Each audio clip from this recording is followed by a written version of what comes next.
जय श्री राम दोस्तों। दिन की शुरुआत होती है सुमन एंड गैंग को पानी पिलाने से। फिर लिया जाता है चींटियों के लिए दाना। फिर चींटियों के लिए दाना लेने के बाद पहले सुमन एंड गैंग को बुलाते हैं। फिर सुमन एंड गैंग को खाना खिलाया जाता है। सभी को खाना देते हैं। सुमन खाती नहीं तो उसे अपने हाथों से खिलाते हैं।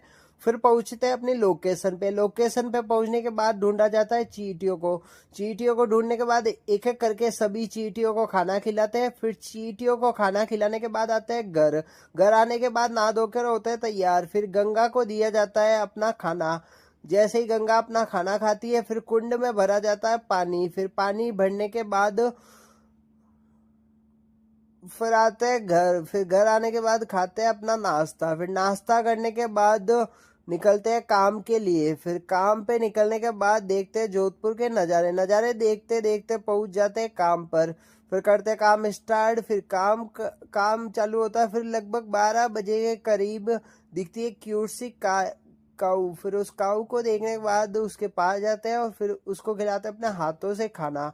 फिर उसको खाना खिलाने के बाद आते हैं और फिर अपने खाने की होती है शुरुआत। फिर खाना वाना खाने के बाद सभी बैठते हैं और बातें करते हैं। तभी चाचा बताते हैं अपनी एक प्यारी सी स्टोरी। चाचा बताते हैं कि मेरा हाथ 2.5 किलो का नहीं 250 किलो का है। तो चाचा की स्टोरी सुनकर सभी खुश होते हैं। फिर आते हैं घर। घर आने के बाद खिलाते हैं सुमन एंड गैंग को खाना फिर से। इसी के साथ वीडियो की होती है एंडिंग। लाइक करें, फॉलो करें, सब्सक्राइब करें दोस्तों।